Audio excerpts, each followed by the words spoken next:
ಜಾತಿ ಜನಗಣತಿಯನ್ನ ಮಾಡಬೇಕು ಅನ್ನುವಂತ ನಿಟ್ಟಿನಲ್ಲಿ ಈಗ ಆಲ್ರೆಡಿ ಸರ್ಕಾರ ಘೋಷಣೆ ಮಾಡಿತ್ತು. ಸಿದ್ದರಾಮಯ್ಯನವರು ಹೇಳಿದ್ರು ಸೆಪ್ಟೆಂಬರ್ 22ರಿಂದ ಅಕ್ಟೋಬರ್ 7ರ ತನಕ ಅಂತ ದಸರಾ ರಜೆ ಇರುವಂತ ಸಂದರ್ಭದಲ್ಲಿ ಟೀಚರ್ಸ್ಗಳ ಮುಖಾಂತರ ಜಾತಿ ಗಣತಿ ಮಾಡಲಿಕ್ಕೆ ಎಲ್ಲಾ ರೀತಿಯಾದಂತ ವೇದಿಕೆ ರೆಡಿ ಆಗಿದೆ. ಆದರೆ ಆರಂಭದಲ್ಲೇ ವಿಘ್ನ ಎದುರಾದಂತೆ ಕಾಣಿಸ್ತಾ ಇದೆ. ಈಗ ಆಗುತ್ತಾ ಇಲ್ವಾ ಅನ್ನುವಂತ ಪ್ರಶ್ನೆ ಇದೆ ಇದೇ ಸಂದರ್ಭದಲ್ಲಿ, ಅಂದ್ರೆ ಸೆಪ್ಟೆಂಬರ್ 22ರಿಂದ.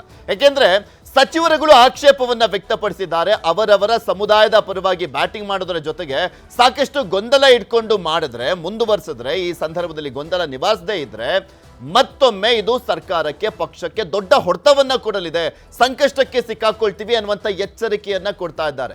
ಸಿಎಂಗೆ ಬಿಸಿ ತುಪ್ಪವಾಗಿರುವಂತದ್ದು ಜಾತಿ ಜನಗಣತಿ ಸರ್ವೆ. ಮುಗಿಬಿದ್ದ ವಿಪಕ್ಷಗಳು ಸ್ವಪಕ್ಷದವರಿಂದಲೂ ಕೂಡ ಕಿಡಿಕಾರಲಾಗ್ತಾ ಇದೆ. ಸಚಿವರಿಂದಲೇ ಜಾತಿ ಜನಗಣತಿಗೆ ವಿರೋಧವನ್ನ ವ್ಯಕ್ತಪಡಿಸಲಾಗ್ತಾ ಇದೆ.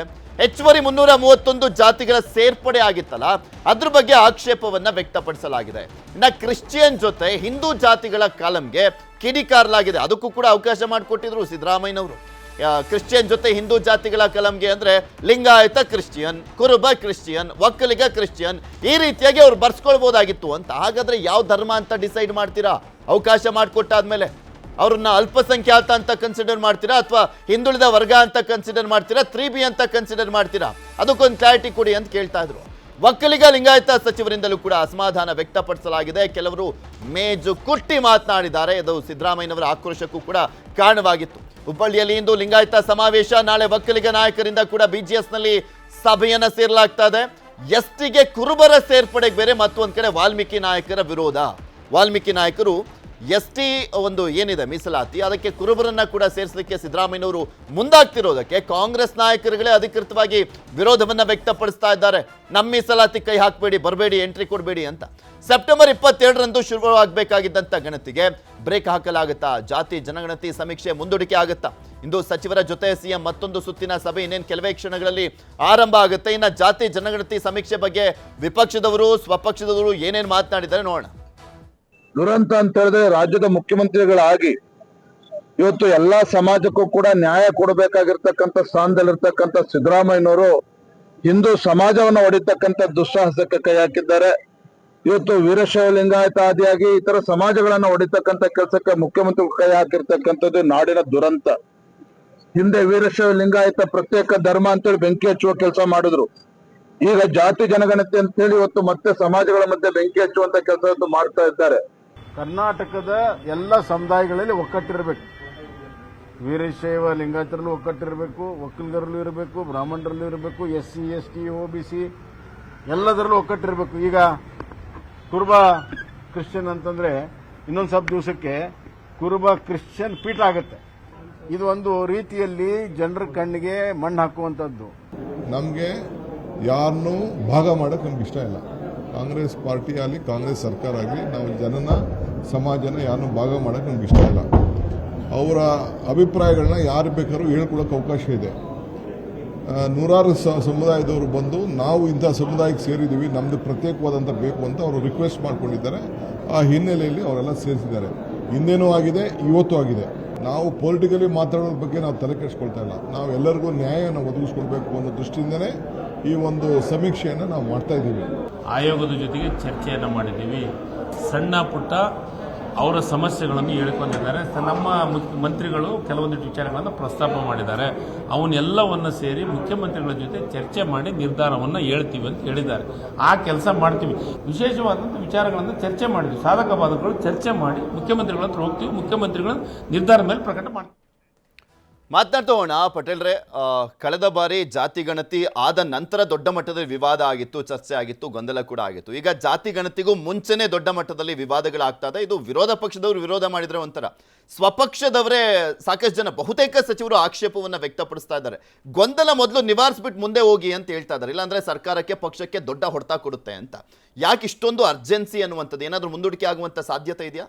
ನಿಮಗೆ ಜಾತಿ ಗಣತಿಗೆ ಕೈ ಹಾಕಿರ್ತಕ್ಕಂಥದ್ದು ಒಂಥರ ಜೇನುಗೂಡಿಗೆ ಕೈ ಹಾಕಿದಂತೆ. ನಿಮಗೆ ತೆಲಂಗಾಣ ಮತ್ತು ಬಿಹಾರದಲ್ಲೂ ಕೂಡ ಅತಿ ದೊಡ್ಡ ವಿವಾದ ಆಗಿತ್ತು. ನಿಮಗೆ ಬಿಹಾರದಲ್ಲಿ ಸುಪ್ರೀಂ ಕೋರ್ಟ್ವರೆಗೂ ಕೂಡ ಹೋಗಿದ್ರು ಮತ್ತು ಅಲ್ಲೂ ಕೂಡ ಅದು ಜಾತಿ ಸಮೀಕ್ಷೆ ಅಲ್ಲ, ಜಾತಿ ಆಧಾರಿತ ಗಣತಿ ಅಂತೇಳಿ ಗಂಭೀರ ಆರೋಪಗಳು ಬಂದು ಇವತ್ತು ಕೂಡ ಕೋರ್ಟ್ನಲ್ಲಿ ಕೇಸ್ಗಳು ನಡೀತಿರ್ತಕ್ಕಂಥದ್ದು. ತೆಲಂಗಾಣದಲ್ಲೂ ಕೂಡ ಈಗಾಗಲೇ ಮೀಸಲಾತಿಯನ್ನು ಘೋಷಣೆ ಮಾಡಿದ ಸಂಬಂಧಪಟ್ಟಿಗೆ ಕೋರ್ಟ್ನಲ್ಲಿ ಪ್ರಕರಣ ಇರ್ತಕ್ಕಂಥದ್ದು. ಈಗ ಜಾತಿ ಸಮೀಕ್ಷೆ ವಿಚಾರದಲ್ಲಿ ಹಿಂದುಳಿದ ವರ್ಗದ ಆಯೋಗ ಮಾಡಿರತಕ್ಕಂಥ ಏನು ಆ ಕೋಡ್ ಇದೆಯಲ್ಲ, ಆ ಕೋಡ್ ಈಗ ಸದ್ಯಕ್ಕೆ ವಿವಾದ ಆಗಿರ್ತಕ್ಕಂಥದ್ದು. ಅಗತ್ಯ ಇತ್ತ ಅನ್ನೋ ಒಂದು ಪ್ರಶ್ನೆ ಕೂಡ ಎದುರಾಗಿರ್ತಕ್ಕಂಥದ್ದು. ಈಗ ಕುರುಬ ಕ್ರಿಶ್ಚಿಯನ್ನು, ಬ್ರಾಹ್ಮಣ Christian, Ediga Christian, Vokkaliga Christian, Lingayat Christian ಅಂತೇಳಿ ನಮೂದಿಸಲಿಕ್ಕೆ ಅವಕಾಶವನ್ನು ಕೊಟ್ಟಿರ್ತಕ್ಕಂಥದ್ದು. ಯಾಕೆ ಈ ಥರ ಮಾಡಿದ್ರು ಅನ್ನೋದು ಕೂಡ ಇನ್ನೂ ಕೂಡ ಚರ್ಚೆ. ಹಿಂದುಳಿದ ವರ್ಗದ ಆಯೋಗ ನಿನ್ನೆ ಆಯೋಗದ ಅಧ್ಯಕ್ಷರಾಗಿರ್ತಕ್ಕಂಥ ಮಧುಸೂದನ್ ನಾಯಕ್ ಹೇಳ್ತಾರೆ, ನಮಗೆ ಹಲವಾರು ಬೇಡಿಕೆಗಳಿತ್ತು, ಈ ಹಿಂದಿನ ಆಯೋಗಗಳ ಕೋಡ್ನಂತೆ ಅದನ್ನು ನಾವು ಮುಂದುವರಿಸಿದ್ದೀವಿ ಅಂತೇಳಿ ಅವರು ಅದನ್ನು ಸಮರ್ಥನೆಯನ್ನು ಮಾಡ್ತಾರೆ. ಆದರೆ ಇದು ಬೇರೆ ರೀತಿಯ ಸಂದೇಶವನ್ನು ಕೊಡ್ತಕ್ಕಂಥದ್ದು. ಎಲ್ಲ ಒಂದು ಕಡೆ ಇವರು ಅವರ ಲೆಕ್ಕಾಚಾರದಲ್ಲಿ ಯಾವ ಜಾತಿಯಿಂದ ಆತ ಕ್ರಿಶ್ಚಿಯನ್ಗೆ ಮತಾಂತರಗೊಂಡ, ಅವರು ಬ್ರಾಹ್ಮಣರಿಂದ ಆದ್ನೋ ಅಥವಾ ಒಕ್ಕಲಿಗರಿಂದ ಆಗಿದ್ನೋ ಅಥವಾ ಮತ್ತೊಂದು ಜಾತಿಯಿಂದ ಆದ್ನ ಅನ್ನೋ ಒಂದು ಅವರು ಅದನ್ನು ನಾವು ಪರಿಗಣಿಸಲಿಕ್ಕೆ ಮಾಡಿದ್ವಿ ಅಂತ ಹೇಳ್ತಿದ್ದಾರೆ. ಈಗ ಅದಕ್ಕೆ ಸಪ್ರೇಟ್ ಈಗ ಕೋರ್ಟ್ ಕೊಡಲಿಕ್ಕಾಗತ್ತಾ, ಅದಕ್ಕಾಗಿ ಒಂದು ಸಪ್ರೇಟ್ ಜಾತಿಯನ್ನು ಸೃಷ್ಟಿ ಮಾಡಲಿಕ್ಕೆ ಸಾಧ್ಯ ಅನ್ನೋ ಪ್ರಶ್ನೆ ಕೂಡ ಆಗಿರ್ತಕ್ಕಂಥದ್ದು. ಇದು ಎಲ್ಲ ಒಂದು ಕಡೆ ಸಮಾಜದಲ್ಲಿ ಸಮಾಜದ ನಡುವೆ ಹಿಂದೂ ಮನಸ್ಥಿತಿಗಳ ವಿರುದ್ಧ ಮತ್ತು ಭಾವನೆಗಳ ವಿರುದ್ಧ ಸರ್ಕಾರ ನಡೆದುಕೊಳ್ತಿದೆ ಅನ್ನೋದು ಸ್ಪಷ್ಟವಾಗಿ ಗೊತ್ತಾಗ್ತಿರ್ತಕ್ಕಂಥದ್ದು. ಜಾತಿ ಸಮೀಕ್ಷೆ ಮಾಡೋದ್ರಿಂದ ಸಾಮಾಜಿಕ, ಶೈಕ್ಷಣಿಕ, ಆರ್ಥಿಕ ಪರಿಸ್ಥಿತಿ ಮಾಡೋದ್ರಿಂದ ಅದು ಉದ್ಯೋಗ ಇರುವಂಥದ್ದು, ಮೀಸಲಾತಿ ಇರುವಂಥದ್ದು, ವಿದ್ಯಾರ್ಥಿ ವೇತನ ಇರತಕ್ಕಂಥದ್ದು, ಗುತ್ತಿಗೆ ಇರುವಂಥದ್ದು, ರಾಜಕೀಯ ಮೀಸಲಾತಿಗಳನ್ನು ಕೊಡಲಿಕ್ಕೆ ಮತ್ತು ಫಲಾನುಭವಿಗಳಿಗೆ, ನಿಜವಾದ ಫಲಾನುಭವಿಗಳಿಗೆ ಅವರ ಸೌಲಭ್ಯಗಳನ್ನು ಕೊಡಲಿಕ್ಕೆ ಕೂಡ ಇದು ಎಲ್ಲ ಒಂದು ಕಡೆ ಅನುಕೂಲ ಆಗುತ್ತೆ. ಮತ್ತು 1931 ನಂತರ ಇಲ್ಲಿವರೆಗೂ ಕೂಡ ಈ ರೀತಿಯ ಸಾಮಾಜಿಕ, ಶೈಕ್ಷಣಿಕ ಮತ್ತು ಆರ್ಥಿಕ ಸಮೀಕ್ಷೆ ಈ ದೇಶದಲ್ಲೇ ಆಗಿಲ್ಲ. ಅದು ಜನಗಣತಿ ಹೊರತುಪಡಿಸಿದ್ರೆ ಈ ರೀತಿ ಸಮೀಕ್ಷೆ ಆಗಿಲ್ಲ. ಮತ್ತು OBC ವರ್ಗದವರ ಆರ್ಥಿಕ ಪರಿಸ್ಥಿತಿ ಏನಾಗಿದೆ ಮತ್ತು ಮೇಲ್ವರ್ಗದವರ ಆರ್ಥಿಕ ಪರಿಸ್ಥಿತಿ ಏನಿದೆ, ಸಾಮಾಜಿಕ ಪರಿಸ್ಥಿತಿ ಏನಿದೆ, ಶೈಕ್ಷಣಿಕ ಪರಿಸ್ಥಿತಿ ಏನಿದೆ ಎಂಬುದರ ಬಗ್ಗೆ ಇನ್ನೂ ಕೂಡ ಈ ದೇಶದಲ್ಲಿ 1931 ನಂತರ ಅದರ ಅಂಕಿ ಅಂಶಗಳಿಲ್ಲ ಅನ್ನೋದು ಚರ್ಚೆ ಆಗ್ತಿರ್ತಕ್ಕಂಥದ್ದು. ಇದು ಒಳ್ಳೆ ಬೆಳವಣಿಗೆ. ಆದರೆ ನೀವು ಸಮೀಕ್ಷೆಯನ್ನು, ಸೋಷಿಯೋ ಎಕನಾಮಿಕ್ ಸಮೀಕ್ಷೆಯನ್ನು ಜಾತಿಯ ಸಮೀಕ್ಷೆಯಾಗಿ ಇದು ಎಲ್ಲೊಂದು ಕಡೆ ಕನ್ವರ್ಟ್ ಮಾಡ್ತಿರ್ತಕ್ಕಂಥದ್ದು. ಇದು ಆ ಮುಖಾಂತರ ಇದರಿಂದ ರಾಜಕೀಯ ಹುನ್ನಾರ ಇದೆ. ಅಂದರೆ ಈ ರಾಜ್ಯದಲ್ಲಿ ಒಂದು ವರ್ಗ ಅಂದರೆ OBC, ಪರಿಶಿಷ್ಟ ಜಾತಿ, ಪರಿಶಿಷ್ಟ ಪಂಗಡದವರು ದೊಡ್ಡ ಸಂಖ್ಯೆಯಲ್ಲಿದ್ದಾರೆ, ಒಂದು ಮೆಸೇಜನ್ನು ಪಾಸ್ ಮಾಡಲಿಕ್ಕೆ ಹೋಗ್ತಿದೆಯಾ, ಅಥವಾ ಮೇಲ್ವರ್ಗದವರಂತೂ ಸಮಾಜದಲ್ಲಿ ಕರೆಸ್ಕೊಳ್ತಿರ್ತಕ್ಕಂಥ ಅವರ ಜಾತಿ ಸಂಖ್ಯೆ ಕಡಿಮೆ ಇದೆ ಮತ್ತು ಅವರ ರಾಜಕೀಯ ಪ್ರಾತಿನಿಧ್ಯ ಎಲ್ಲೊಂದು ಕಡೆ ಎಲ್ಲದನ್ನು ಕೂಡ ಹೆಚ್ಚು ಪಾಲನ್ನು ಪಡಿತಾರೆ, ಆ ಪಾಲನ್ನು ಕಡಿಮೆ ಮಾಡಲಿಕ್ಕೆ ನಡೀತಿದೆ ಎಂಬ ಚರ್ಚೆ ಕೂಡ ಆಗ್ತಿರ್ತಕ್ಕಂಥದ್ದು. ನಿಮಗೆ ಹೊಸ 331 ಹೊಸ ಜಾತಿಗಳನ್ನು ಸೇರಿಸಿರ್ತಕ್ಕಂಥದ್ದು. ಹಾಗಾದರೆ ಆ 331 ಜಾತಿಗಳ ಕಥೆಯನ್ನು, ಆ 331 ಜಾತಿಗಳನ್ನ, ಹೊಸ ಪಂಗಡಗಳನ್ನು, ಜಾತಿಗಳನ್ನ ಸೇರಿಸೋದ್ರಿಂದ ಸಮಾಜದಲ್ಲಿ ಒಂದಷ್ಟು ಜಾತಿ ಒಳಗಡೆ ಎಲ್ಲೊಂದು ಕಡೆ ಜಾತಿ ಒಳಗಡೆ ಕಿಚ್ಚನ್ನು ಹೊಡೆಸಲಿಕ್ಕೆ ಮಾಡ್ತಿರ್ತಕ್ಕಂಥದ್ದು. ನಿಜವಾಗ್ಲೂ ಹಿಂದುಳಿದ ವರ್ಗದ ಆಯೋಗಕ್ಕೆ ಕಾಮನ್ ಸೆನ್ಸ್ ಇದ್ದರೆ ಇಂಥ ಕೆಲಸಕ್ಕೆ ಕೈ ಹಾಕ್ತಿರ್ಲಿಲ್ಲ. ಸಾಮಾನ್ಯವಾಗಿ ಎಲ್ಲರೂ ಕೂಡ ಒಂದು ಕಾಮನ್ ಸೆನ್ಸ್ ಅಂತಿರುತ್ತೆ, ಆ ಕಾಮನ್ ಸೆನ್ಸ್ ಇಲ್ಲದ ಕಾರಣಕ್ಕೆ ಇವತ್ತು ಕಿಚ್ಚು ಆಗಿರ್ತಕ್ಕಂಥದ್ದು. ಅಫ್ಕೋರ್ಸ್ ನಿನ್ನೆ ಅನಿವಾರ್ಯವಾಗಿ ಹೌದು ವೀರಶೈವ ಲಿಂಗಾಯತ ಕ್ರಿಶ್ಚಿಯನ್ ಅಂತ ಸೇರಿಸಿದ್ರಿಂದ ಇದರಿಂದ ಏನು ಮಾಡ್ಲಿಕ್ಕೆ ಕೊಟ್ಟಿದ್ರೆ, ಸಮಾಜದಲ್ಲಿ ಸಂದೇಶ ಏನು ಕೊಡ್ಲಿಕ್ಕೆ ಕೊಟ್ಟಿದ್ರ? ಇದು ಎಲ್ಲ ಒಂದು ಕಡೆ ಕಾಂಗ್ರೆಸ್ಸಿಗೆ ಮುಂದಿನ ದಿನಗಳಲ್ಲಿ ಎಲ್ಲರೂ ಸೇರಿ ಎಲ್ಲ ಒಂದು ಕಡೆ ತಣ್ಣೀರನ್ನ ಹಾಕುವಂಥ ಪರಿಸ್ಥಿತಿ ಬರುತ್ತೆ. ಇದು ನಮಗೆ ಜಾತಿ ಒಳಗಡೆ ನಾವು ನಮ್ಮ ಸಮುದಾಯದಲ್ಲಿ ನಾವು ಸರ್ವೇ ಆಗಲ್ಲ ಅಂತೇಳಿ MB ಪಾಟೀಲ್ರವರು ಸಿಟ್ಟಿಗೆ ಹೇಳ್ತಾರೆ. ಸ್ವತಃ DCM DK ಶಿವಕುಮಾರ್ ಹೇಳ್ತಾರೆ, ಅದು ಯಾರು ಮಾಡಿದವರು ಕ್ರಿಶ್ಚಿಯನ್ನು ಅಂತೇಳಿ ಮಾಡಿದಾರೆ, ಯಾರು ಹೊಸ 331 ಪಂಗಡಗಳು ಯಾರು ಅಂತ ಕೇಳ್ತಾರೆ. ಜೊತೆಗೆ ಈಶ್ವರ ಖಂಡ್ರೆ, HK ಪಾಟೀಲ್ ಎಲ್ಲರೂ ಕೂಡ ಗಲಾಟೆಯನ್ನು ಮಾಡ್ತಾರೆ. ಯಾಕಂತ ಹೇಳಿದ್ರೆ ಇದು ಪೊಲಿಟಿಕಲಿ ಕಾಂಗ್ರೆಸ್ಗೆ ಅತಿ ದೊಡ್ಡ ನಷ್ಟ ಆಗುತ್ತೆ ಮತ್ತು ನಾಯಕರುಗಳಿಗೆ ಇದರಿಂದ ಅವರ ಮುಂದಿನ ಪೊಲಿಟಿಕಲ್ ಕೆರಿಯರ್ ಕೂಡ ಕಷ್ಟ ಆಗುತ್ತೆ. ಮತ್ತು ಕಾಂಗ್ರೆಸ್ ಪಕ್ಷಕ್ಕೆ ಜಿಲ್ಲಾ ಪಂಚಾಯತ್, ತಾಲೂಕು ಪಂಚಾಯತ್ ಚುನಾವಣೆ ಬರ್ತಿದೆ, BBMP ಚುನಾವಣೆ ಬರ್ತಿದೆ. ಈ ಒಂದು ಜಾತಿ ಸಮೀಕ್ಷೆ ಹೆಸರಿನಲ್ಲಿ ಕಾಂಗ್ರೆಸ್ಗೆ ಅತಿ ದೊಡ್ಡ ಹಿನ್ನಡೆ ಆಗುತ್ತೆ ಎಂಬ ಆತಂಕ ಕೂಡ ಎದುರಾಗಿರ್ತಕ್ಕಂಥದ್ದು. ಅಫ್ಕೋರ್ಸ್ ಈಗ ಅನಿವಾರ್ಯವಾಗಿ ಮುಖ್ಯಮಂತ್ರಿಗಳೀಗ ಸಭೆಯನ್ನು ಕರೆದಿರ್ತಕ್ಕಂಥದ್ದು. ಮಧುಸೂದನ್ ನಾಯಕ್ ಹೇಳ್ತಾರೆ, ಈ ಹಿಂದಿನ ಎಲ್ಲ ಆಯೋಗಗಳ ಯಾವ ರೀತಿ ಜಾತಿ ಸಮೀಕ್ಷೆ ನಡೆಸಿದೋ ಅದನ್ನು ನಾವು ಮುಂದುವರಿಸಿದ್ದೀವಿ ಅಂತ ಹೇಳ್ತಾರೆ. ಆದರೆ ಇಲ್ಲಿ ಹೊಸ 331 ಪಂಗಡಗಳು ಮತ್ತು ಕ್ರಿಶ್ಚಿಯನ್ ಅವ್ರಿಗೆ, ಹಾಗಾದರೆ ಕ್ರಿಶ್ಚಿಯನ್, ನೀವು ಬ್ರಾಹ್ಮಣ ಕ್ರಿಶ್ಚಿಯನ್, ಇಡೀ ಕ್ರಿಶ್ಚಿಯನ್ ಅಂದರೆ ಅವರಿಗೆ ಯಾವ್ದು ಜಾತಿಯನ್ನು ಕೊಡ್ತೀರಾ, ಅವರಿಗೆ ಮುಂದಿನ ಭವಿಷ್ಯ ಏನೆಂದ ಪ್ರಶ್ನೆ ಕೂಡ ಎದುರಾಗಿರ್ತಕ್ಕಂಥದ್ದು.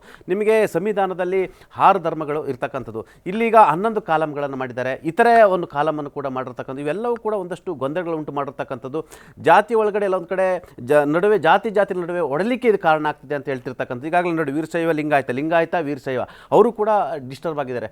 ಪಂಚಮಸಾಲಿ, ಅವರು ಕೆಲವರು ಹೇಳ್ತಿದ್ದಾರೆ ನಾವು ಹಿಂದೂ ಧರ್ಮ, ಜಾಮದಾರ್ ಹೇಳ್ತಿದ್ದಾರೆ ನಾವು ಹಿಂದೂ ಧರ್ಮದ ಭಾಗ ಅಲ್ಲ, ಲಿಂಗಾಯತ ಧರ್ಮವೇ ಪ್ರತ್ಯೇಕ ಧರ್ಮ ಅಂತ ಹೇಳ್ತಿರ್ತಕ್ಕಂಥದ್ದು. ಮತ್ತೊಂದು ಕಡೆ ಎಲ್ಲೊಂದು ಕಡೆ ಇಲ್ಲೂ ಕೂಡ ಒಕ್ಕಲಿಗರು ಕೂಡ ಎಲ್ಲೊಂದು ಕಡೆ ಅವರು ಆರ್ಗನೈಸ್ ಆಗಲಿಕ್ಕೆ ಈಗ ಕ್ರಿಶ್ಚಿಯನ್ ಅಂತ ಸೇರಿಸಿದ್ದಕ್ಕೆ ಅವರು ಕೂಡ ಸಿಟ್ಟಿಗೆದ್ದಿರ್ತಕ್ಕಂಥದ್ದು. ಒಟ್ಟಾರೆ ಜಾತಿವಾರ ಸಮೀಕ್ಷೆ ಅನ್ನೋದು ಅದು ಜನರ ಆರ್ಥಿಕ, ಶೈಕ್ಷಣಿಕ, ಸಾಮಾಜಿಕ ಸಮೀಕ್ಷೆ ಬದಲು ಇಲ್ಲಿ ಜಾತಿ ಆಧಾರಿತ ಸಮೀಕ್ಷೆ ಆಗ್ತಿರ್ತಕ್ಕಂಥದ್ದು ಹಲವಾರು ಅನುಮಾನಗಳಿಗೆ ಎಡೆ ಮಾಡಿಕೊಟ್ಟಿರ್ತಕ್ಕಂಥದ್ದು. ಮಧು, ಇಲ್ಲಿ ಸಾಮಾಜಿಕ, ಶೈಕ್ಷಣಿಕ, ಆರ್ಥಿಕವಾಗಿ ತಿಳ್ಕೊಳ್ಳೋದಕ್ಕಿಂತ ಈ ಧರ್ಮಗಳ ನಡುವೆನೇ ಇದು ಬಿರುಕನ್ನ ಮೂಡಿಸ್ಲಿಕ್ಕೆ ನಡೀತಾ ಇದೆ ಅನ್ನುವಂಥ ರೀತಿಯಲ್ಲಿ ಈವನ್ ಕಾಂಗ್ರೆಸ್ ನಾಯಕರ ನಡುವೆ ನಡೀತಾ ಇರುವಂಥ ಚರ್ಚೆ ಬೇರೆಯದ್ದೇ ರೀತಿಯಾದಂಥ ಮೆಸೇಜ್ ಹೋಗ್ತಾ ಇರುವಂಥದ್ದು ಗಮನಿಸ್ತಾ ಇದ್ವಿ. ಆದರೆ ಇವರೆಲ್ಲರೂ ಕೂಡ ಯಾರು ಜಾತಿ ಗಣತಿ ಮಾಡಬೇಡಿ ಅಂತ ಹೇಳ್ತಾ ಇಲ್ಲ, ಗೊಂದಲ ನಿವಾರಿಸ್ಬಿಟ್ಟು ಮುಂದೆ ಹೋಗೋಣ ಅಂತ ಹೇಳ್ತಾ ಇದ್ದಾರೆ. ಸ್ವಲ್ಪ ಟೈಮ್ ತಗೊಳ್ಳಿ ಆಮೇಲೆ ಮಾಡುವಂತ್ರಿ ಅಂತ. ಆದರೆ ಸೆಪ್ಟೆಂಬರ್ 22ರಿಂದನೇ ಮಾಡಬೇಕು ಅನ್ನುವಂಥ ಏನು ನಿರ್ಧಾರ ಇದೆ, ಮತ್ತೊಮ್ಮೆ ಹೈಕಮಾಂಡ್ ಅಂಗಳಕ್ಕೆ ಹೋಗುತ್ತಾ ಅಂತ? ಇದು ಈಗ ಮಾಡಬೇಡಿ ಅಂತ ಹೇಳ್ತಾ ಇಲ್ಲ, ಆದರೆ ಗೊಂದಲ ನಿವಾರಿಸ ಮಾಡಿ ಅಂತ ಹೇಳ್ತಾ ಇದಾರಲ್ಲ, ಅದರಲ್ಲೇ ಮಾಡಬೇಡಿ ಅಂತ ಹೇಳ್ತಾ ಇರುವಂಥ ಜಾಣತನ ಕಾಣಿಸ್ತಾ ಇದೆ. ಯಾಕಂದ್ರೆ ಸಿದ್ದರಾಮಯ್ಯನ 2 ಸಲ ಅಧಿಕಾರಕ್ಕೆ ಬಂದ ನಂತರವೂ ಕೂಡ ಇದಾಗ್ತಾ ಇಲ್ಲ ಅಂತಂದ್ರೆ ಬಹುಶಃ ಇನ್ಯಾರಿಗೂ ಆಗಲ್ಲ ಅನ್ನೋ ರೀತಿ ಚಿತ್ರಣ, ವಾತಾವರಣ ಇಲ್ಲಿ ಕಾಣಿಸ್ತಾ ಇದೆ. ಇದರಲ್ಲಿ ಎರಡೂ ಬದಿಯಿಂದ ತಪ್ಪಿದೆ. ಈಗ ಹೈಕಮಾಂಡ್ ಅಂಗಳ ಅಂತ ಹೇಳಿದ್ರಿ ನೀವು, ಹೈಕಮಾಂಡ್ ಅಂಗಳದಲ್ಲಿ ಇವರು ದೊಡ್ಡದಾಗಿ ಇಲ್ಲಿ ಒಂದು ನಿರ್ಣಯವನ್ನ ಕೈಗೊಂಡು ಸಂಕಲ್ಪವನ್ನು ಮಾಡಿ ನ್ಯಾಯ ಯೋಧ ಅನ್ನೋ ದೊಡ್ಡ ಬಿರುದನ್ನು ಹೊತ್ತುಕೊಂಡು ಅಲ್ಲೋಗಿ ರಾಷ್ಟ್ರೀಯ OBC ಘಟಕದ ಸಮಾವೇಶದಲ್ಲಿ ದೊಡ್ಡ ನಿರ್ಣಯಗಳನ್ನು, ರೆಸಲ್ಯೂಷನ್ಗಳನ್ನು ಪಾಸ್ ಮಾಡಿದ್ದೇನು ಇದೇ ಜಾತಿ ಜನಗಣತಿಯ ಬಗ್ಗೆ. ರಾಹುಲ್ ಗಾಂಧಿ ಅವರು ಮುಂದಾಳತ್ವದಲ್ಲಿ ನಿಂತು ತಾವು ಪ್ರತಿಪಾದನೆ ಮಾಡ್ತಾ ಇರುವಂಥ ಅತಿ ದೊಡ್ಡ ಚುನಾವಣಾ ಅಸ್ತ್ರ ಯಾವುದು? ಇದೇ ಜಾತಿ ಗಣತಿ. ಅವ್ರು ಏನು ಹೇಳಿದ್ರು, ಈ ಒಂದು ಜಾತಿ ಗಣತಿಯನ್ನು ಮಾಡಿದಾಗ ಭೂಕಂಪ ಆಗಿಬಿಡುತ್ತೆ ಅಂತಂದ್ರು. ಭೂಕಂಪ ಆಗುತ್ತೆ ಯಾರಿಗೆ? ಎದುರಾಳಿ ಪಕ್ಷಗಳಿಗೆ ಅನ್ನೋದು ಕಾಂಗ್ರೆಸ್ ವಲಯದಲ್ಲಿ ನಡೀತಾ ಇರುವಂಥ ಚರ್ಚೆ ಇರ್ಬೋದು. ಆ ಮೂಲಕ BJPನ ನಾವು ಕಟ್ಟ ಹಾಕ್ತೀವಿ. ಅದೇ ಕಾರಣಕ್ಕೆ BJP ಕೂಡ ಜಾತಿ ಗಣತಿಗೆ ಈಗ ಒಲವನ್ನು ತೋರಿಸಿ ಕೇಂದ್ರ ಸರ್ಕಾರವೇ ಮುಂದಾಗಿದೆ ಅಂತ ಹಲವಾರು ಸಮರ್ಥನೆಗಳನ್ನು ಕೊಟ್ಕೊಬಹುದು. ಆದರೆ ಭೂಕಂಪ ಎಲ್ಲಾಗ್ತಾ ಇದೆ ಇವತ್ತು? ಇವರದೇ ಆಡಳಿತವಿರುವ, ಇವರದೇ ಪಕ್ಷದ, ಇವರದ್ದೇ ಸರ್ಕಾರದೊಳಗಡೆ ಇವತ್ತು ಭೂಕಂಪ ಆಗ್ತಾ ಇರುವಂಥದ್ದು. ಸೊ ಇಲ್ಲಿ ರಾಹುಲ್ ಗಾಂಧಿ ಅವರು ಈ ಹಿಂದೆನೇ ನಾನು ಇದನ್ನು ಪ್ರಸ್ತಾಪ ಮಾಡಬೇಕಾಗಿತ್ತು, ನಾವು ಅಧಿಕಾರದಲ್ಲಿದ್ದಾಗ ನನಗೆ ಇವಾಗ ತುಂಬ ಗಿಲ್ಟ್ ಫೀಲ್ ಆಗ್ತಾ ಇದೆ, ತುಂಬ ಯೋಚನೆ ಆಗ್ತಾ ಇದೆ, ಅವಾಗೇ ಮಾಡಬೇಕಿತ್ತು ಇಂಥದ್ದೊಂದು ಕ್ರಾಂತಿಕಾರಕ ಹೆಜ್ಜೆಯನ್ನು ಅಂತ ಒಂದು ಸಮರ್ಥನೆಗಳನ್ನು ಅಥವಾ ವಾಪಸ್ಸು ಹಿಂದಿರುಗಿ ನೋಡುವಂಥ ಪ್ರಯತ್ನಗಳನ್ನು ಮಾಡ್ತಾರಲ್ಲ. ಇದೇ ಸಿದ್ದರಾಮಯ್ಯ ಅವರು ಕೊಟ್ಟಂತಹ ಗಣತಿಯನ್ನು ಬುಟ್ಟಿಗೆ ಹಾಕುವಂಥ ಸಂದರ್ಭದಲ್ಲಿ ರಾಹುಲ್ ಗಾಂಧಿ ಅವ್ರಿಗಾಗಲಿ ಅಥವಾ ಸ್ವತಃ ಹೈಕಮಾಂಡಲ್ಲಿದ್ದಂಥ ರಾಜ್ಯದ ಪ್ರಮುಖ ನಾಯಕರಾಗಿರುವಂತಹ ದೇಶದ ಕಾಂಗ್ರೆಸ್ನ ಅಧ್ಯಕ್ಷರಾಗಿರುವಂತಹ ಖರ್ಗೆ ಅವರಿಗಿರಲಿಲ್ವಾ? ಆವಾಗ ಈ ಒಂದು ಅಲ್ಲೊಂದು ಸೈಂಟಿಫಿಕ್ ರೀಸನ್ಸ್ಗಳನ್ನು ಕೊಡ್ತಾ ಬಂದರು. ಪ್ರಬಲ ಸಮುದಾಯಗಳು ವಿರೋಧಿಸ್ತಾ ಇದ್ದಾವೆ, ಇದು ತುಂಬ ಗ್ಯಾಪ್ ಆಗಿದೆ, 10 ವರ್ಷ ಆದಮೇಲೆ ವೇರಿಯೇಷನ್ ಆಗಿರುತ್ತೆ ಅದು ಇದು ಅಂತ. ಬಟ್ ಆ ಅಂಶಗಳನ್ನು ಹೊರಗಿಡುವಂತಹ ಯಾವುದೇ ಒಂದು ಲೆಕ್ಕಾಚಾರವನ್ನು ಕೂಡ ಅಥವಾ ಅಂಥದ್ದೊಂದು ಸಂಕಲ್ಪವನ್ನು ಕೂಡ ಯಾಕೆ ಮಾಡಲಿಲ್ಲ? ಹಿಂಗೆ ಬಂದಿತ್ತು ನಂಬರ್ಸು. ಇದು ಅಫಿಷಿಯಲ್ ನಂಬರ್ಸು, ಲೀಕ್ ಆಗಿದ್ದು ಎಲ್ಲರಿಗೂ ಗೊತ್ತಿದೆ, ಅದರ ಮೇಲೆ ಇವತ್ತು ದೊಡ್ಡದಾಗಿ ರಾಜಕೀಯ ಚರ್ಚೆಗಳು ನಡೀತಾ ಇರೋದು. ಆದರೆ ಅಫಿಷಿಯಲ್ ಆಗಿ ಇಂಥದ್ದೊಂದು ನಂಬರ್ಸ್ ಇತ್ತು. ಈ ನಂಬರ್ಸ್ ಅನ್ನು ನೋಡಿದಂತಹ ಸಂದರ್ಭದಲ್ಲಿ ಇವಾಗ ಓಕೆ, ನೀವು ಹೇಳ್ತಾ ಇರುವಂತಹ ಸೈಂಟಿಫಿಕ್ ವೇರಿಯೇಷನ್ಸ್ ಆಗ್ತಾ ಇದೆ, ಎರರ್ ಆಗುತ್ತೆ ಅಥವಾ ಮೇಲೆ ಕೆಳಗೆ ಆಗುತ್ತೆ ನಂಬರ್ಸ್, ಆ ಕಾರಣಕ್ಕೆ ನಾವು ಮತ್ತೊಂದ್ಸಲ ವೈಜ್ಞಾನಿಕವಾಗಿ ಮಾಡ್ತೀವಿ ಅಂತನಾದ್ರೂ ಹೇಳ್ಬೋದಾಗಿತ್ತಲ್ಲ, ಅದನ್ನು ಮಾಡಲಿಲ್ಲ. ಸ್ವತಃ ಇದೇ ರಾಹುಲ್ ಗಾಂಧಿ ಅವರು ಪದೇ ಪದೇ ತೆಲಂಗಾಣದ ಜಾತಿ ಗಣತಿಯನ್ನು ಉಲ್ಲೇಖ ಮಾಡ್ತಾರೆ ಹೊರತು ಸಿದ್ದರಾಮಯ್ಯ ಅವರು ಮಾಡಿಸಿದಂಥ ಜಾತಿ ಗಣತಿಯನ್ನು ಯಾಕೆ ಉಲ್ಲೇಖ ಮಾಡೋಕ್ಕಾಗಲಿಲ್ಲ? ಅದು ಅವರಲ್ಲಿರುವಂತಹ ಅತಿ ದೊಡ್ಡ ಒಂದು ಹೊರೆ ಅಥವಾ ಹಿನ್ನಡೆ ಅಂತಲೂ ಕೂಡ ಕರಿಬೇಕಾಗತ್ತೆ. ಏನೇ ಬಾಯಿ ಮಾತಲ್ಲಿ ಹೇಳ್ತಾ ಇದ್ರು ಕೂಡ ನಾವು ಜಾತಿ ಗಣತಿಯನ್ನು ಮಾಡೇ ತೀರ್ತೀವಿ, ನಾವು ಅಧಿಕಾರಕ್ಕೆ ಬಂದರೆ ದೇಶವ್ಯಾಪಿ ಜಾತಿ ಗಣತಿಯನ್ನು ಮಾಡ್ತೀವಿ. ಇವ್ರದೇ ಪಕ್ಷದ ನಾಯಕರುಗಳ ಅಪಸ್ವರ, ನಿನ್ನೆ ಆಗಿರುವಂತಹ ಕ್ಯಾಬಿನೆಟಲ್ಲಿ ಆಗಿರುವಂತಹ ಅತಿ ದೊಡ್ಡ ಹೈಡ್ರಾಮಗಳು, ಪರಸ್ಪರ ಅಭಿಪ್ರಾಯಗಳು, ಭಿನ್ನಾಭಿಪ್ರಾಯಗಳನ್ನು ಯಾರ ಮುಂದೆ ಹೇಳ್ತಾರೆ? ಈ ರಾಹುಲ್ ಗಾಂಧಿ ಅವರು. ಹಂಗಾದ್ರೆ ರಾಹುಲ್ ಗಾಂಧಿ ಅವರ ಅಥವಾ ಕಾಂಗ್ರೆಸ್ನ ವರಿಷ್ಠರ ಆಲೋಚನಾ ಕ್ರಮ ಒಂದು ರೀತಿ ಇದ್ರೆ, ಇಲ್ಲಿನ ನಾಯಕರ ಆಲೋಚನಾ ಕ್ರಮ ಬೇರೆ ಅನ್ನೋದಾಯ್ತಲ್ಲ. ಸೊ ವ್ಯಕ್ತಿಗತವಾಗಿ ಮತ್ತು ಸ್ಥಳೀಯವಾಗಿ, ಪ್ರಾದೇಶಿಕವಾಗಿ ಆದ್ಯತೆಗಳು, ಅಪಸ್ವರಗಳು, ಆಕ್ಷೇಪಗಳು ಬೇರೆ ಬೇರೆ ಆಗ್ತವೆ ಅಂತಂದ್ರೆ BJPಯನ್ನ ಯಾವ ಹಂತದಲ್ಲಿ ನೀವು ಕಟಕಟೆಯಲ್ಲಿ ನಿಲ್ಲಿಸಿ ಇವರು ಆರೋಪಗಳನ್ನು ಮಾಡ್ತಾರೆ? ಆ ನೈತಿಕತೆ ಎಲ್ಲಿದೆ? ಇವರದೇ ಪಕ್ಷದ ನಾಯಕರುಗಳಿಗೆ ಅಥವಾ ಇವರದೇ ಪಕ್ಷದ ಸಚಿವರುಗಳಿಗೆ ಆ ಒಂದು ಅಜೆಂಡಾವನ್ನು ಇಂಪ್ಲಿಮೆಂಟ್ ಮಾಡುವಂತಹ ಮನಸ್ಸಿಲ್ಲ ಅಂತಂದ್ರೆ ಇನ್ನು ಇಲ್ಲಿ ಕೂತಿರುವಂತಹ, ಇದು ಇನ್ನು ಹೈಕಮಾಂಡ್ನ ಒಂದು ವರ್ಷನ್ ಆಯ್ತು, ಇನ್ನು ಇಲ್ಲಿ ಕೂತಿರುವಂತಹ ರಾಜ್ಯ ನಾಯಕರು ನೋಡಿ, ಸಿದ್ದರಾಮಯ್ಯ ಅವರು ಇಷ್ಟೆಲ್ಲ ಹೇಳ್ಕೊಳ್ಳುವಂಥವ್ರು ಕಳೆದ ಕೂಡ ಕುರುಬರಿಗೆ ಅತಿ ಹೆಚ್ಚು ಪ್ರಾತಿನಿಧ್ಯ ಸಿಕ್ತು ಅನ್ನೋ ಕಾರಣಕ್ಕೆ, ಬೇರೆ ಬೇರೆ ವರ್ಗಗಳ ಸಮುದಾಯದ ಒಂದು ಹಿತಾಸಕ್ತಿಯನ್ನು ಕಡೆಗಣಿಸಲಾಗಿದೆ ಅನ್ನೋ ಕಾರಣಕ್ಕೆ ಆಕ್ಷೇಪ, ಆರೋಪ ವ್ಯಕ್ತವಾಗಿತ್ತು ಅನ್ನುವಂಥದ್ದು ಏನಿತ್ತಲ್ಲ. ಈ ಸಲವೂ ಕೂಡ 1B ಅಂತ ಏನು ಕ್ರಿಯೇಟ್ ಮಾಡಕ್ಕೆ ಹೊರಟಿದ್ದಾರೆ ಅಥವಾ ಇವರಿಗೆ ST ಮಾನ್ಯತೆಯನ್ನು ಕೊಡಬೇಕು ಅಂತ ಏನು ಚರ್ಚೆ ನಡೀತಾ ಇದೆ,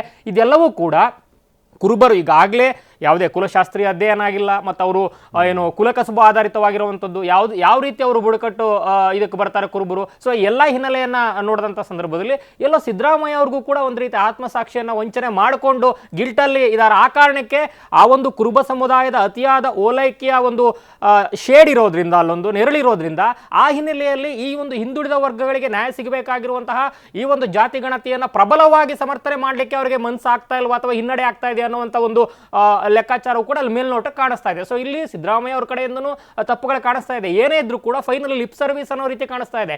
ಇನ್ನು ಇವ್ರು ಬಿಟ್ಬಿಡಿಯಪ್ಪ, ಸಿದ್ದರಾಮಯ್ಯ ಓಕೆ ರಾಜಕೀಯ ಮಾಡ್ತಾ ಇದ್ದಾರೆ ಅಂತ ಪ್ರತಿಪಕ್ಷದವರು ಹೇಳ್ತಾರೆ, ಅಥವಾ ಇವು ಸ್ವಪಕ್ಷೀಯರೇ ಬೇರೆ ಬೇರೆ ಅಭಿಪ್ರಾಯಗಳು, 300 ಹೊಸ ಜಾತಿಗಳು ಯಾಕೆ ಬಂದವು, ಇದೆಲ್ಲ ಆಯಿತು ಅಂತ ಈ ಬೃಹಸ್ಪತಿ ಸಂಪುಟದಲ್ಲಿರುವಂತಹ ಬೃಹಸ್ಪತಿ ಮಿನಿಸ್ಟರ್ಗಳಿಗೆ ಕಳಿಸಲ ಆದಂತಹ ಸಂದರ್ಭದಲ್ಲೇ ಅಥವಾ ಕಳಿಸಲ ಅದಾದ ಮೇಲೆ ಏನು ಚರ್ಚೆಗೆ ಬಂತಲ್ಲ ಸಾರ್ವಜನಿಕವಾಗಿ, ಆ ಸಂದರ್ಭದಲ್ಲೇ ಇಲ್ಲ ಇದು ಜಾರಿ ಆಗಬೇಕು, ಇಲ್ಲ ಇದು ಬರಲೇಬೇಕು, ಇದು ಗೇಮ್ ಚೇಂಜರು, ಇದು ಎಲ್ಲರ ಉದ್ಧಾರಕ್ಕಾಗಿರುವಂಥದ್ದು ಅಂತ ಲಿಪ್ ಸರ್ವಿಸ್ ರೀತಿ ಮಾತನಾಡ್ತಾ ಇದ್ರಲ್ಲ, ಅದಾದ ಮೇಲೆ ಸಿದ್ದರಾಮಯ್ಯ ಅವರ ಹೊರತಾಗಿ ಇನ್ನೆಷ್ಟು ಸಚಿವರುಗಳು ಕಳೆದ 10 ವರ್ಷದಲ್ಲಿ ಕಾಂಗ್ರೆಸ್ನಲ್ಲಿ ಆಡಳಿತದಲ್ಲಿದ್ದಾಗ ಎಷ್ಟು ಸಚಿವರು ಅಥವಾ ಆಡಳಿತದಲ್ಲಿ ಇಲ್ದಿದ್ದಾಗ ಎಷ್ಟು ನಾಯಕರುಗಳು ಈ ಬಗ್ಗೆ ಮಾತನಾಡಿದ್ದಾರೆ ಅನ್ನುವಂಥದ್ದು ಒಂದು ಪ್ರಶ್ನೆ. ಇನ್ನು ಎಗೇನ್ 2ನೇ ಸಲ ಅಧಿಕಾರಕ್ಕೆ ಬಂದಾಗಿದೆ, ಇವಾಗ ಕೂತಿದ್ದಾರೆ. ಇಲ್ಲಿ ಕೂತಿರುವಂತಹ ಹಲವಾರು ಸಂಪುಟ ಸಚಿವರೇ ಆಸರದ ಸಂಪುಟದಲ್ಲೂ ಕೂಡ ಇದ್ರು.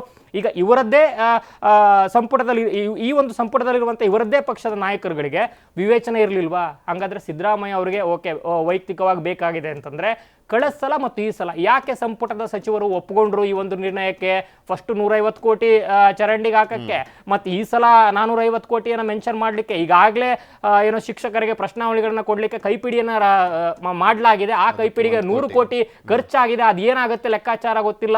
ಅಕಸ್ಮಾತ್ ಇದು ತಾತ್ಕಾಲಿಕವಾಗಿ ಮುಂದಕ್ಕೆ ಹೋದ್ರೂ ಕೂಡ ಈಗಾಗಲೇ ಗೊಂದಲಗಳೇನಾಗಿದೆ, ಪ್ರಶ್ನಾವಳಿ, ಜಾತಿ, ಮತ್ತೊಂದು ಅವೆಲ್ಲ ಪ್ರಿಂಟೆಡ್ ಆಗಿದ್ರೆ ಅದು ಎಲ್ಲ ಕೂಡ ವೇಸ್ಟ್ ಅಲ್ಲ. ಹೊಸದಾಗಿ ಮತ್ತೆ ಅದನ್ನು ಪ್ರಿಂಟ್ ಹಾಕಬೇಕು. ಮತ್ತು ಹೊಸದಾಗಿ ಅಕಸ್ಮಾತ್ ಮುಂದಕ್ಕೆ ಹೋದ್ರೂ ಕೂಡ ತಾತ್ಕಾಲಿಕವಾಗಿ ಆ ತಾತ್ಕಾಲಿಕ ಹಿನ್ನಡೆಯೂ ಕೂಡ ಅತಿ ದೊಡ್ಡ ಹಿನ್ನಡೆ ಮತ್ತು ಹೆದರ್ಕೊಳ್ತು ಸರ್ಕಾರ ಅನ್ನೋ ರೀತಿ ಆಗುತ್ತೆ. ಇವರು ಹೇಗೆ ಲಿಂಗಾಯತರನ್ನ ಬಿಟ್ಟು ಇವರು ಮಾಡಿಬಿಡ್ತಾರೆ, ನೋಡೇ ಬಿಡ್ತೀವಿ ಈ ರಾಜ್ಯದಲ್ಲಿ ಆಡಳಿತವನ್ನ ಅಂತ ಶಾಮನೂರು ಶಿವಶಂಕರಪ್ಪ ದಾವಣಗೆರೆಯಲ್ಲಿ ಗುಡುಕ್ತಾರೆ. ಅದಾದ ಸ್ವಲ್ಪ ದಿನಕ್ಕೆ ಇವರು ಮನೆಗೆ ಹೋಗಿ ಬರ್ತಡೆಯನ್ನು ವಿಶ್ ಮಾಡಿ ಬರ್ತಾರೆ ಅಥವಾ ಕಾರ್ಯಕ್ರಮವನ್ನು ಅಟೆಂಡ್ ಮಾಡ್ತಾರೆ. ಶಾಮನೂರ್ ಅವ್ರು ಕೇಳಿದ್ರೆ ನೆಕ್ಸ್ಟ್ ಸಲವೂ ಟಿಕೆಟ್ ಅವ್ರ ಮನೆಗೆ ಬಂದು ಬೀಳುತ್ತೆ ಅಂತ ಒಪ್ಪನಾಗಿ ಸಿದ್ದರಾಮಯ್ಯ ಹೇಳ್ತಾರೆ. ಅದೇ ಒಬ್ಬ ಹಿಂದುಳಿದ ವರ್ಗದ ನಾಯಕರುಗಳು ಮನೆ ಮುಂದೆ ತಗೊಂಡು ಕೊಡುವಂತ ದೊಡ್ಡಸ್ತಿಗೆ ತೋರಿಸ್ತಾರ. ಎಷ್ಟು ಜನ ಇವರು ಟಿಕೆಟ್ ಕಲಿಬೇಕು? ಸೊ ಇಲ್ಲೂ ಕೂಡ ಸಿದ್ದರಾಮಯ್ಯ ಅವರು ಏನೇ ಹಿಂದುಳಿದ ವರ್ಗ ಮತ್ತೊಂದು ಅಂತ ಹೇಳಿದ್ರು ಕೂಡ ಅವ್ರು ನೋಡಿ ಎಲ್ಲಾ ಹಿಂದುಳಿದ ವರ್ಗಗಳ ನಾಯಕ ಅಂತ ಗುರುತಿಸ್ಕೊಂಡು ಅಧಿಕಾರಕ್ಕೆ ಬಂದ್ರು ಕೂಡ 2 ಸಲವೂ ಕೂಡ ಕುರುಬರಿಗೆ ಪ್ರಾಶಸ್ತ್ಯವನ್ನು ಆದ್ಯತೆಯನ್ನು ಕೊಡ್ತಾ ಇದ್ದಾರೆ ಅನ್ನೋ ಆರೋಪ ಅವ್ರ ಮೇಲೂ ಬಂದಿದೆ. ಸೊ ಅವ್ರಿಗೂ ಸ್ವಜನ ಪಕ್ಷಪಾತ, ಸ್ವಜಾತಿ ಪ್ರೇಮ ಇದ್ದೇ ಇರುತ್ತೆ. ಅದ್ರ ಜೊತೆಗೆ ಪ್ರಬಲ ವರ್ಗಗಳ ವೋಟ್ ಬೇಕು, ವೋಟ್ ಬ್ಯಾಂಕ್ ಬೇಕು, ಅವರ ಒಂದು ಸಂಪನ್ಮೂಲ in terms of vote, in terms of note ಎರಡರಲ್ಲೂ ಬೇಕು ಅನ್ನೋ ಕಾರಣಕ್ಕೆ ಅವ್ರ ಬಗ್ಗೆನೂ ಭಯ ಇರುತ್ತೆ. ಸೊ ಇವ್ರಿಗೂ ಭಯ ಇದೆ. ಸೊ ಎಲ್ಲರೂ ಮಾಡ್ತಾ ಇರುವಂತದ್ದು ಲಿಪ್ ಸರ್ವಿಸು, ಭಯ ಅಂತೂ ಸ್ಪಷ್ಟವಾಗಿ ಕಾಣಿಸ್ತಾ ಇದೆ. ಆ ಭಯದ ಹಿನ್ನೆಲೆಯಲ್ಲೇ ಸಿದ್ದರಾಮಯ್ಯ ಅವರು ನೀವೇ ಮಾತಾಡ್ಕೊಂಡು ಆಮೇಲೆ ಅಭಿಪ್ರಾಯವನ್ನು ತಂದುಕೊಡಿ ಅಂತ ಹೇಳಿದ್ರು. 2ನೇ ಮೀಟಿಂಗಲ್ಲಿ ಕ್ಯಾಬಿನೆಟ್ ಮೀಟಿಂಗ್ ಆದಂಥ ಸಂದರ್ಭದಲ್ಲಿ ಎಚ್ ಕೆ ಪಾಟೀಲ್ ಅವರ ನೇತೃತ್ವದಲ್ಲಿ ನಿನ್ನೆಯೂ ಕೂಡ ಅಲ್ಲೂ ಕೂಡ ಭಿನ್ನಾಭಿಪ್ರಾಯಗಳು ಬಂದವು, ಹೈಡ್ರಾಮಗಳಾದವು. ಸೊ ಫೈನಲಿ ಏನು ಕಾಣಿಸ್ತಾ ಇದೆ ಅಂತಂದ್ರೆ ಸರ್ಕಾರ ಹೆದರಿದೆ, ಸಿದ್ದರಾಮಯ್ಯನವರು ಹೆದರಿದ್ದಾರೆ, ರಾಹುಲ್ ಗಾಂಧಿ ಅವರು ಮತ್ತು ಮಲ್ಲಿಕಾರ್ಜುನ್ ಖರ್ಗೆ ಅವರು ಕೂಡ ಹೆದರಿದ್ದಾರೆ. ಫೈನಲಿ ಜಾತಿ ಗಣತಿ ಮತ್ತೊಂದು ಮಗದೊಂದು ಈ ಎಲ್ಲವೂ ಕೂಡ ರಾಜಕೀಯ ಲಿಪ್ ಸರ್ವಿಸ್ ರೀತಿ ಕಾಣಿಸ್ತಾ ಇದೆ ಪೃಥ್ವಿ.